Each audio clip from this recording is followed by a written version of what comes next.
सभी को भादो मास की गणेश चतुर्थी की हार्दिक शुभकामनाएं।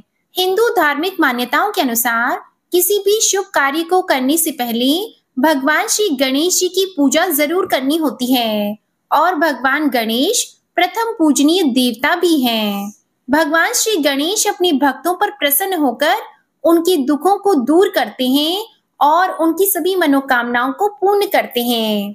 भगवान गणेश रिद्धि सिद्धि के दाता और शुभ लाभ के प्रदाता हैं। वे अपने भक्त की बाधा, संकट, रोग, दोष और दरिद्रता को दूर करते हैं। हर साल भाद्रपद मास की शुक्ल पक्ष की चतुर्थी तिथि को पूरे देश में गणेश चतुर्थी का पर्व धूमधाम से और उत्साह के साथ मनाया जाता है। भगवान श्री गणेश जी की स्थापना इस दिन की जाती है।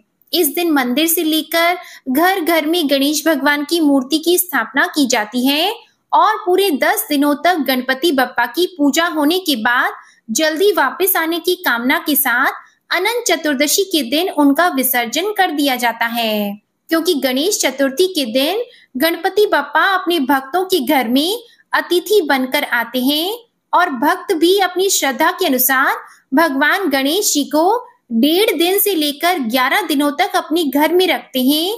इसलिए अगर आप गणपति बप्पा को अपने घर पर ला रहे हैं तो आपको उनकी स्थापना बहुत ही सावधानी के साथ, पूरे विधि विधान के साथ, मंत्रोच्चारण विधि के साथ करनी चाहिए, क्योंकि अगर गणपति बप्पा की स्थापना विधि विधान से ना की जाए तो सुख समृद्धि के बजाय आपको उसका दोष भी लग सकता है और आपके घर में परेशानियां भी आ सकती हैं।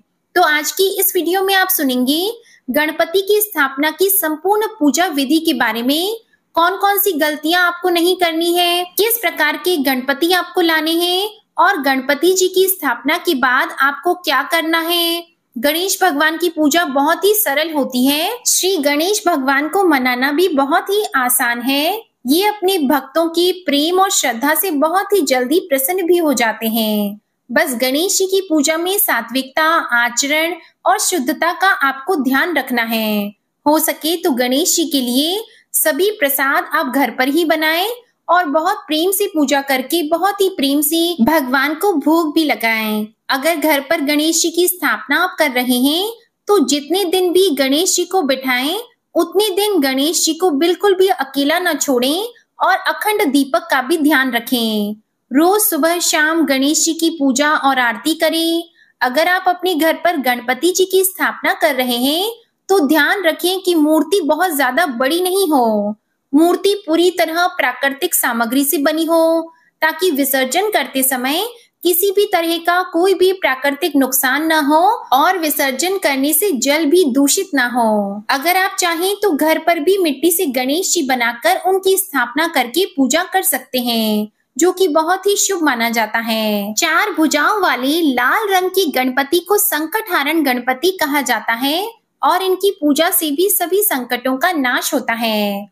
ध्यान रखें कि बैठी हुई गणपति जी की मूर्ति ही आपको घर पर लानी चाहिए और गणपति की सूंड बाईं तरफ हो, यानी कि बप्पा की बाईं तरफ की जो सूंड बनी होती है उनकी वही वाले गणपति जी आपको घर पर लाना शुभ रहता है। समय का भी आपको ध्यान रखना है कि किस समय बप्पा की मूर्ति स्थापित करनी चाहिए। तो सबसे पहले शुभ मुहूर्त दोपहर का माना जाता है।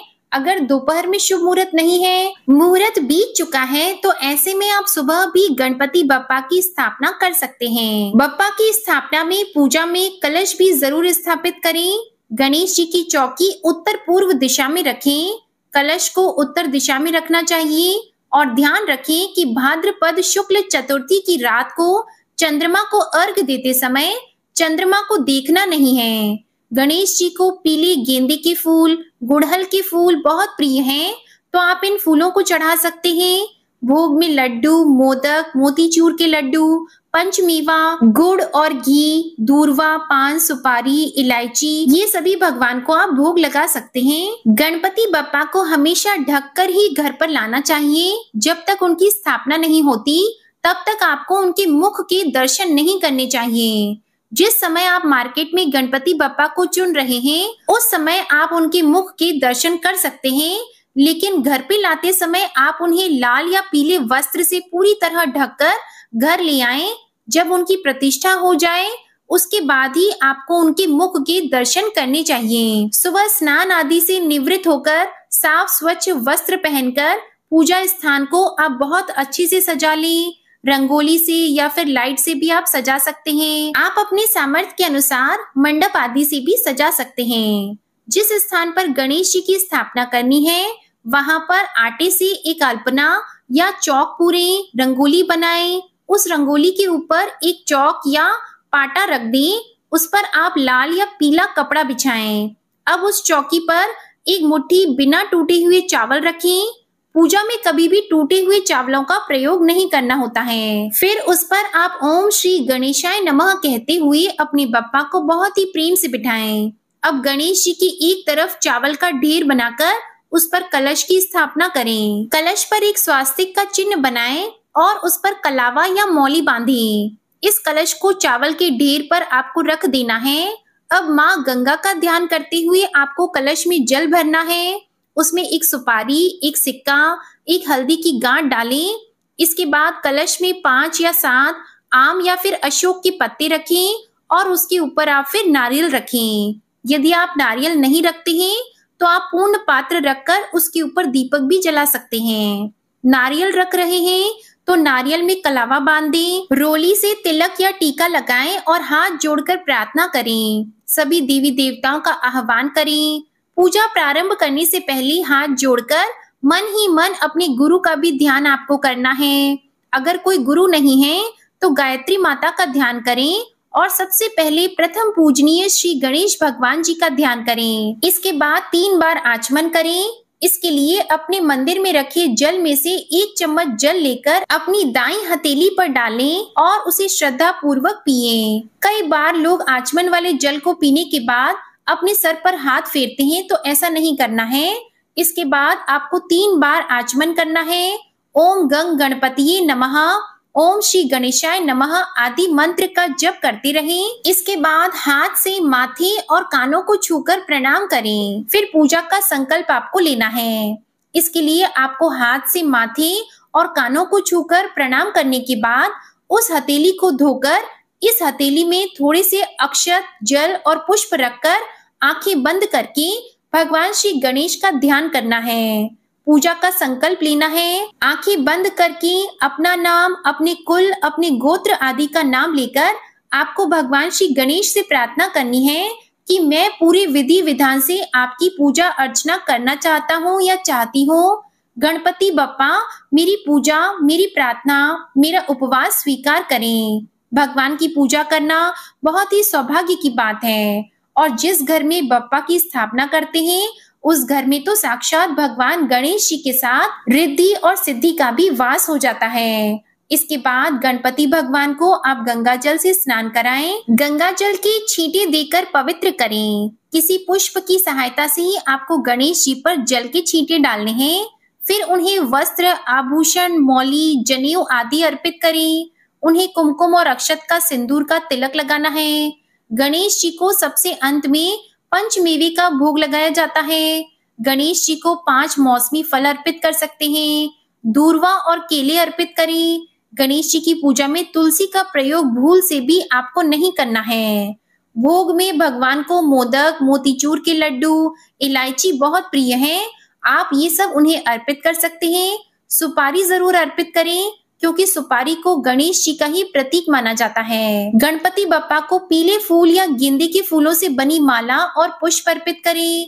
पूरी पूजा करने के बाद ओम गंग गणपतिये नमः या ओम श्री गणेशाय नमः इन मंत्रों का जप करते रहें।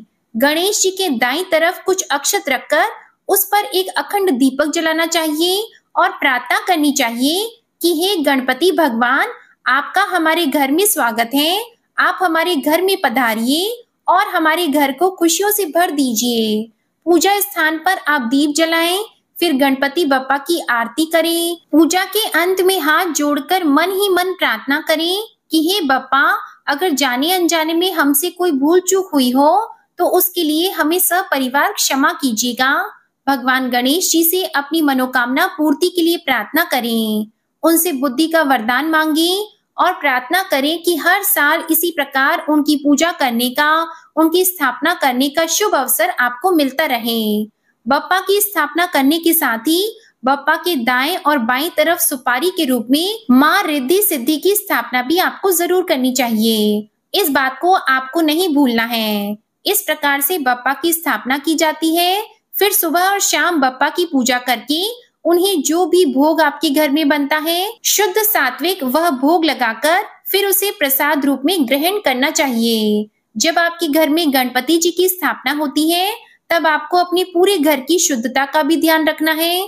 घर में कोई भी ऐसा व्यक्ति प्रवेश न करे जिसने मांस मदिरा या नशे का सेवन किया हो। फिर घर में जितने दिन तक बप्पा विराजमान है शुद्ध सात्विक भोजन ही बनना चाहिए। हो सके तो परिवार के सभी सदस्यों को मिलकर सुबह और शाम की पूजा करके भगवान को भोग लगाना चाहिए और बप्पा की पूजा के लिए आप अपने आसपास के लोगों को भी आमंत्रित कर सकते हैं। इस प्रकार धूमधाम से भजन कीर्तन करते हुए आपको पूजा करनी चाहिए और फिर अपने सामर्थ्य के अनुसार चाहे तो 1.5 दिन, 3 दिन, 5 या 7 दिन या 11 दिन तक बप्पा को अपने घर में विराजित करके अंतिम दिन आपको उनका विसर्जन करना चाहिए। वैसे तो बप्पा को अनंत चतुर्दशी के दिन विसर्जन किया जाता है, लेकिन आप 1.5 दिन में भी उनका विसर्जन कर सकते हैं। उसके लिए आपको अनंत चतुर्दशी का इंतजार नहीं करना पड़ेगा। आप बप्पा को विसर्जन करते समय बहुत ध्यान से उनका विसर्जन करें। जिस प्रकार से हमने घर लाते समय सावधानी रखी उसी प्रकार से आपको जब भी विसर्जन करना है तो धूमधाम से पहले उनकी पूजा करें। पूजा में या घर पर जितने दिन तक भगवान आपके घर रहे हैं कोई गलती आपसे हुई हो भोग में पूजा में उसके लिए आपको क्षमा याचना करनी चाहिए। फिर अबीर और गुलाल भगवान को सबसे पहले अर्पित करके अबीर गुलाल उड़ाते हुए धूमधाम से खुशी मनाते हुए बप्पा को अंतिम विदाई देनी चाहिए और प्रार्थना करनी चाहिए कि अगले साल बप्पा फिर से आपके घर पधारे। इस प्रकार विसर्जन किया जाता है और यदि आसपास नदी या तालाब की सुविधा न हो तो आप घर पर भी विसर्जन कर सकते हैं। गणेश चतुर्थी की कथा भी आप हमारे चैनल पर जरूर सुनिएगा। आपको ये वीडियो और ये जानकारी पसंद आई हो तो वीडियो को लाइक जरूर कीजिएगा और चैनल को जरूर सब्सक्राइब कीजिएगा। ओम श्री गणेशाय नमः।